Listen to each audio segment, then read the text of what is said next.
Bonjour à tous, bonjour à toutes, je suis Louise Gaspard du podcast La Clé des 100, le podcast qui donne la parole aux agriculteurs. Alors vous le savez, 2023 sera année de rugby puisque la France reçoit la Coupe du Monde à l'automne et ils sont nombreux les agriculteurs à chausser les crampons tous les week-ends.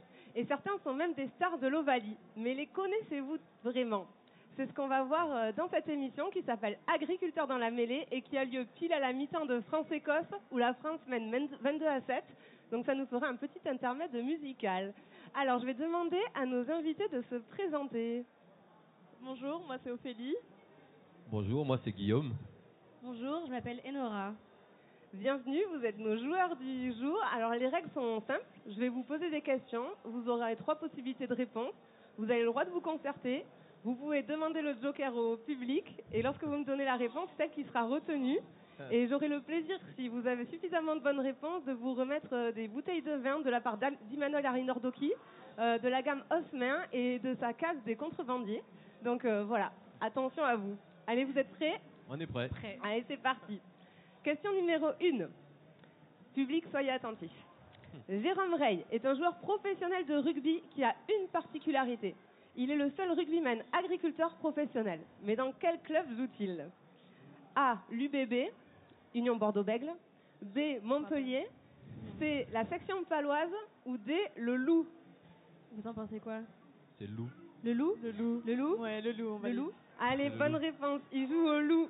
Jérôme Rey a été appelé en janvier 2022 en équipe de France et après chaque entraînement, il prend des nouvelles de son exploitation où il a des collaborateurs qui la gèrent pour lui. Et il élève quand même 95 bovins et 250 poules pondeuses. Deuxième question. Joueuse internationale de rugby, éleveuse laitière, élue meilleure joueuse du monde en 2018 et meilleure joueuse du 15 de France de la décennie 2010-2020. Je suis. Réponse A, Jessie Trémoulinière. Réponse B, Marine Ménager. Réponse C, Gaëlle Hermé. Ou réponse D, Laure Sancy. Elle est facile celle-là normalement. La Moi, j'aurais dit- réponse A, non ? Réponse Non, A, réponse ouais. A. La réponse A. Ouais, réponse A. Réponse A. Ah ouais. Ouais, Jessie Trémoulinière. Ah. Bravo, 2 sur 2. On peut les applaudir s'il vous plaît. Merci. Merci. Troisième question. Quelle reconversion Louis Ducamol, qui a 82 sélections en équipe de France et qui vient de terminer sa carrière en juin dernier, a-t-il entrepris ? A. Est-ce qu'il a élevé des chèvres ? B. Des chevaux ? C. Des vaches ? Ou D. Des ânes ? Si je me trompe pas, c'est les vaches. T'es sûr ? Ducamol. C'est Combien de pourcents ? Je crois que c'est les vaches. À combien de pourcents t'es sûr ? Réfléchissez bien. Ouais, c'est des vaches, hein. Qu'est-ce que ça Des dit vaches. là-bas, les chevaux ? Des chevaux ? Non, Non, Des vaches. je crois que c'est les vaches. Vaches ? ouais. Mauvaise réponse. Ah. Il élève des chèvres. Ah, merde. Eh oui, dans la commune de Brissac, près de l'Hérault, avec sa femme, Oh, et ils zut, sont alors. en élevage bio pour faire du fromage. Oh. Question suivante. On le connaît. Alors attention, celle-ci, elle n'est pas facile. Adrien Pellissier, qui est talonneur à l'ASM, le Clermont Rugby. Il a 7 capes en équipe de France, il est issu d'une famille d'agriculteurs. Ils ont une centaine de vaches à lait de terroir, mais de quelle race s'agit-il ? A. Les Aubrac. B. Abondance. C. Tarentaise. Ou D. Les Petits Rouges. Adrien Pellissier. Vous le connaissez au moins ? Aubrac, non ? Très bien. Aubrac ? On le suit. Ouais. Non, non ? Je sais pas. Je sais pas. Aubrac. Bonne réponse. Vous avez le hasard pour vous. Bravo. Et Adrien Pellissier se voit pas faire autre chose de sa carrière qu'après qu'aller aider son oncle, son père et son frère quand il aura fini sa carrière. Bien. Question suivante, celle-là aussi elle est difficile. Jean-Pierre Garouette, dit Garuche, ancien joueur élu 2 fois meilleur pilier du monde dans les années 80 et issu d'une famille d'agriculteurs. Quand il était joueur, il ne manquait pas un marché le dimanche matin à 6h30. Qu'est-ce qu'il vendait ? A. Des châtaignes. B. Des œufs. C. Des pommes de terre. Ou D. Des salades. Des patates ? Tic-tac, tic-tac. Non ? Vous en pensez quoi ? Des patates ou des Des œufs pommes de terre, ouais. Sans patates, non ? Sans patates. Sans patates. Vas-y. Alors ? Les Des patates. pommes de terre ? Ouais, pommes de terre. Bonne réponse. Bravo. Bien. Et donc Jean-Pierre Garouette était un joueur emblématique du football club lourdais, et ça s'appelle toujours le football club lourdais parce qu'en 1900, quand on a lancé le rugby, ça s'appelait foot-ball au démarrage. Et Lourdes, qui est le plus ancien club de rugby de France, a gardé ce nom. 6e question. Attention, ça commence à chauffer pour les bouteilles de vin. Darin Ordoki. Julien Bonner, 75 sélections, 3e ligne, est issu d'une famille d'agriculteurs lui aussi, notamment avec ses grands-parents. Il s'est naturellement tourné vers des études agricoles. Quel bac pro a-t-il suivi? Réponse A, un bac pro travaux paysagers. Réponse B, un bac pro conduite des productions horticoles. Réponse C, un bac pro gestion des milieux naturels de la faune. Ou réponse D, bac pro laboratoire contrôle qualité. La C, non? Ouais. La C, ouais. Le public dit la C, Ouais. on va les suivre. La C, tout le monde? Ensuite. Eh, c'est une mauvaise réponse. C'était la réponse A, les bacs pro travaux paysagers. Et cette formation, elle prépare au métier d'ouvrier paysagiste, agent d'entretien d'espace vert ou chef d'équipe paysagiste. Bon. Allez, on passe dans le Money Time, c'est les 3 dernières questions. Le mythique entraîneur Christophe Urios, nouveau manager de l'ASM, le club de Clermont, a suivi un cursus viticulture-onologie au lycée Charlemagne à Carcassonne dans les années 90. Il est désormais propriétaire de 52 hectares dans le domaine de Pébusque.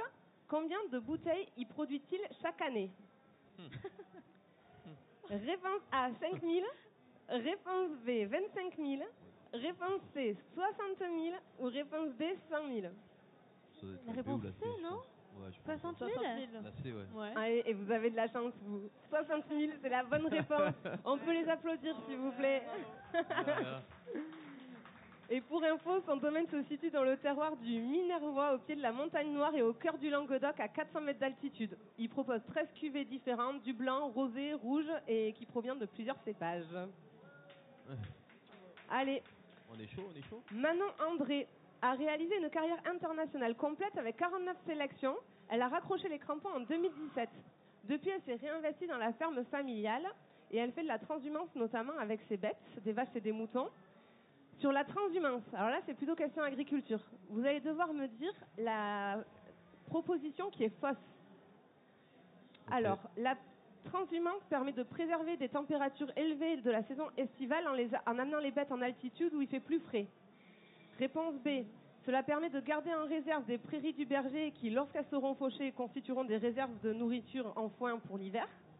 Réponse D, ça permet aux bergers de se regrouper entre eux dans la montagne et échanger sur leurs pratiques respectives. Il faut qu'on dise la réponse qui est pas bonne, c'est ça, la fausse. Moi je dirais la D, non? Ouais, moi aussi j'aurais dit la D. Le truc de se regrouper. Oui, exactement. Ouais, mais tout le reste est vrai, de pouvoir faire préserver des températures, permettre d'avoir de l'herbe dans les prairies en bas, et puis entretenir les espaces verts, effectivement, également. Avant-dernière question. Isabelle Iturburu, que vous connaissez tous, visage familier du rugby à la télévision qui anime le Canal Rugby Club, et petite fille et nièce d'agriculteur. Mais dans quelle ville est-elle née? C'est facile ça. Réponse A, Bayonne. Réponse B, Pau. Réponse C, Biarritz. Réponse D, Saint-Jean-de-Luz. Vous savez? J'hésite entre Bayonne et Pau. Entre Bayonne et Pau? Des man plus Pau, non? Pau. Comment? Pau. Pau. Ouais. Bonne réponse, elle vient de Pau, effectivement. Bravo. Et elle est toujours très attachée au milieu agricole d'où elle provient. Et dernière question, et pas des moindres, Sébastien Chaval, figure emblématique du rugby français, surnommé l'anesthésiste, l'animal ou encore Attila, est très impliqué dans le milieu agricole. Il est notamment vigneron. Mais parmi ses propositions de cuvée qu'il propose, laquelle est fausse? La cuvée L'art et la manière, la cuvée Je résiste à tout sauf à la tentation, la cuvée Une petite cuvée au poil ou la cuvée Vin mêlé. Ah, celle-là, elle est dure. C'est laquelle est fausse? Il a des cuvées qui s'appellent ça. C'est la plus longue et la plus... Quoi? Moi, je dirais la deuxième, la B. Ah oui, c'est ce que je dis aussi. Elle est un peu trop longue. Tu dis quoi, toi? Non, c'est faux. C'est la réponse D, vin mêlé, qui était fausse. Bon, je pense que vous avez quand même bien 6 réponses sur 10. Vous avez la moyenne, je pense. Donc, j'ai le plaisir de vous remettre les bouteilles de vin de la part d'Imano Larry Nordoki. de la gamme Osmin et de sa cave Les Contrebandiers, vous pouvez trouver les bouteilles de vin de Emmanuel Arinordoki sur la cave des contrebandiers.fr. Voilà, c'est pour vous. Merci, c'est beaucoup. gentil. Merci à tous. Je vous souhaite une bonne seconde mi-temps de France-Écosse qui a lieu actuellement au Stade de France. Et je vous dis à très bientôt sur le plateau de Stemae. Merci. Merci.